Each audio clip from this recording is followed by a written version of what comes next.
Tales presents the headless wickedness of Aramatu. They say the truly wicked carve their mark on the world, a darkness that lingers long after their breath steals.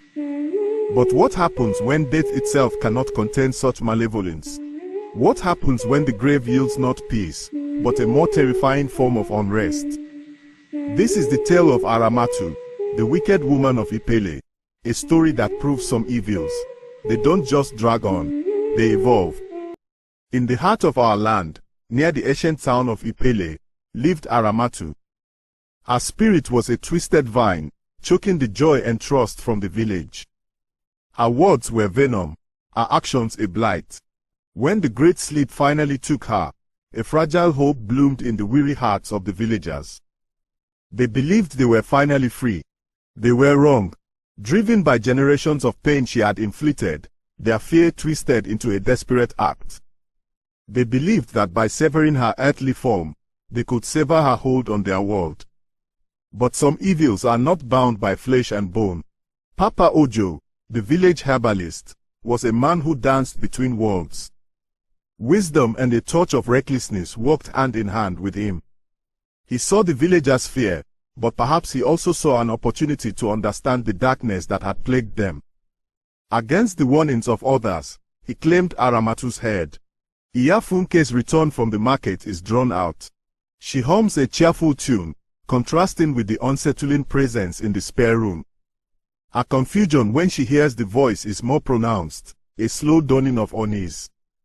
Iyafunke, a kind woman whose gentle spirit often clashed with the village's darker undercurrents, returned from the market, her thoughts on the evening meal. Then, a voice, soft yet undeniably present, broke the quiet of her home.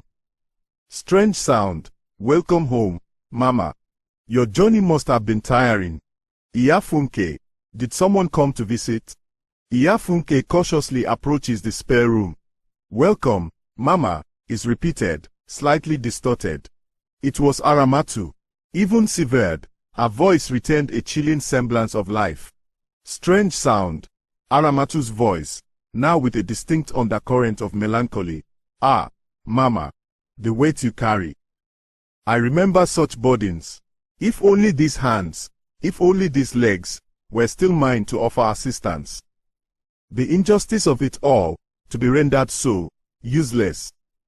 Iyafunke, freezing, her eyes wide with a primal fear as she identifies the source of the voice, that voice. Aramatu, but Iyafunke's slow retreat, her hand clamped over her mouth to stifle a scream. The camera focusing on the clay pot as Aramatu's voice continues, now laced with a hint of bitterness. The sadness in Aramatu's voice was a cruel trick, a thin veil over the lingering resentment that festered even in death. Strange sound, Aramatu's voice, a subtle shift towards malice, your kindness.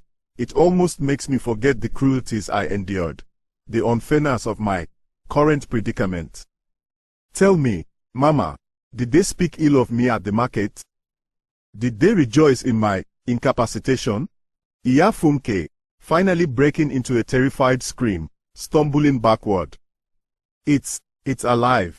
The head, it's talking. Iyafunke fled the house in utter panic.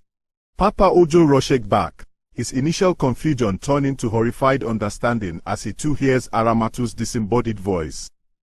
Papa Ojo, a man who dealt with the unseen, was not immune to true terror. The sound of Aramatu's voice, filled with a manipulative blend of sorrow and lingering malice, chilled him to his very core. Strange sound, Aramatu's voice, now a clear welcome to Papa Ojo, a deceptive warmth in her tone. Welcome home, Papa. Did your herbs flourish today? Tell me everything, and perhaps you could adjust this uncomfortable position. This clay, it chafes. Papa Ojo, his face a mask of revulsion and fear, snatched the clay pot and fled into the darkness. He didn't question. He didn't try to understand. He simply fled, the weight of the talking head a physical manifestation of the evil he had dared to disturb. And then, Aramatu walked. But the separation had twisted her spirit, amplified her rage. She was no longer bound by the limitations of a single form. Her anger manifested as a headless entity, a primal force of sorrow and vengeance, dragging her fragmented self through the land, her mournful humming a death knell.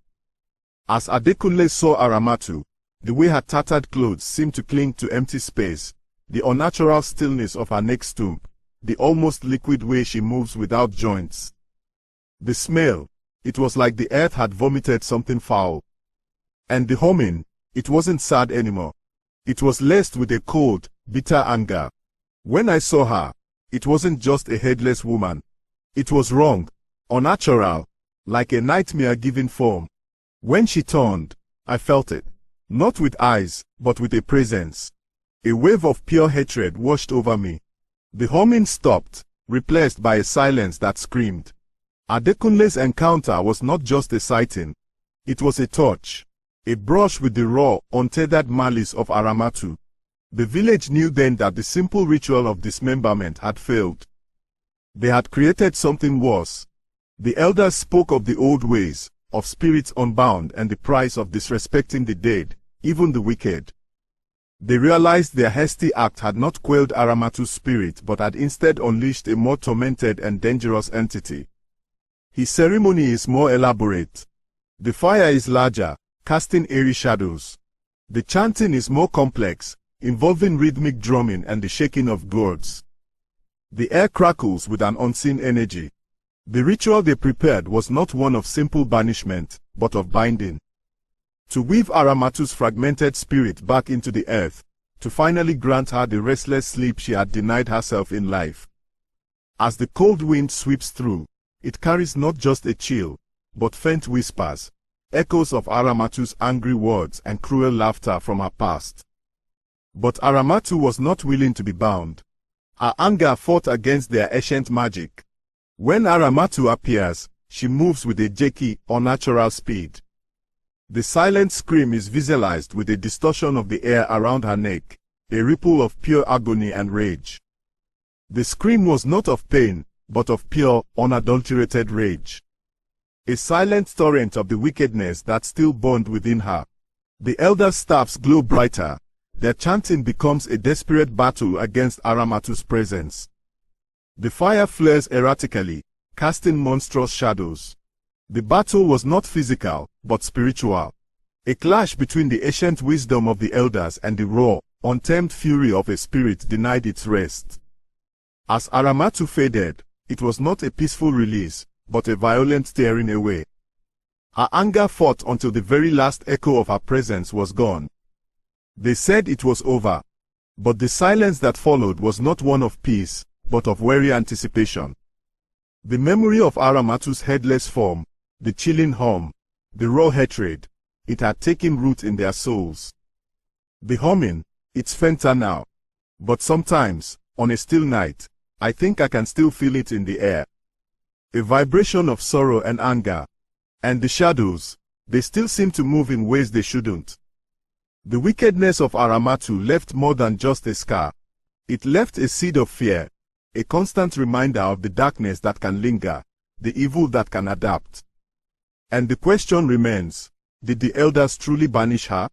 Or did they merely force her into a deeper, more patient form of waiting? Have you ever felt a presence that defies explanation? A cold spot in a warm room? A whisper that carries no words but chills you to your core? Then you know that some stories, they are not just tales. They are warnings. Let our horrifying journey serve as a reminder that our actions, even against the wicked, can have unforeseen and terrifying consequences. Subscribe to Samobaba Tales and hit that notification bell for more deeply unsettling folk tales from the heart of Africa. The darkness holds many secrets, and some secrets, they walk. Tell us in the comments, what are the stories that keep you awake at night? What evils do you fear might still be dragging themselves through the shadows of our world?